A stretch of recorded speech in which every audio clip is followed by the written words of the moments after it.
বিদেশের মাটিতে প্রবাসী বাঙালি প্রেমিককে বিয়ে তনুশ্রীর। সব দেখে শুনে সমাজ মাধ্যমে কি লিখলেন অভিনেত্রীর প্রাক্তন রুদ্রনীল ঘোষ। শুক্রবার সকাল সকাল সাতপাকে বাঁধা পড়েছেন অভিনেত্রী তনুশ্রী চক্রবর্তী। সাদা গাউনে বিদেশের মাটিতে মনের মানুষের সঙ্গে আংটি বদল এবং সিঁদুর দানের মাধ্যমে বিয়ে সেরেছেন অভিনেত্রী। জানা গিয়েছে অভিনেত্রীর বরের নাম সুজিত বসু। পেশায় আইটি প্রফেশনাল, থাকেন আমেরিকায়, তবে তিনি কলকাতারই ছেলে। আমেরিকার লাস ভেগাসে বেড়াতে গিয়ে বিয়ে সেরে ফেলেছেন তনুশ্রী চক্রবর্তী এবং সুজিত বসু। এবার তনুশ্রীকে সমাজ মাধ্যমে শুভেচ্ছা জানালেন তার প্রাক্তন তথা অভিনেতা রুদ্রনীল ঘোষ। একটা সময় সম্পর্কে ছিলেন তনুশ্রী চক্রবর্তী এবং রুদ্রনীল ঘোষ।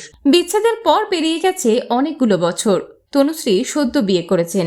এবার নবদম্পতির একটি ছবি সমাজ মাধ্যমে ভাগ করে নিয়ে রুদ্রনীল লিখেছেন, তনুশ্রী সুজিতকে বিয়ের অনেক শুভেচ্ছা, সুন্দর হোক তনুশ্রীর আগামী জীবন। শুভেচ্ছা বার্তায় রুদ্রনীল যোগ করেছেন একগুচ্ছা ফুলের বুকে এবং একগুচ্ছ লাল রঙের হৃদয়ের ইমোজি। বিনোদন জগতের আরো অন্যান্য খবর নিয়ে ফিরছি, জুড়ে থাকুন আমাদের সঙ্গে।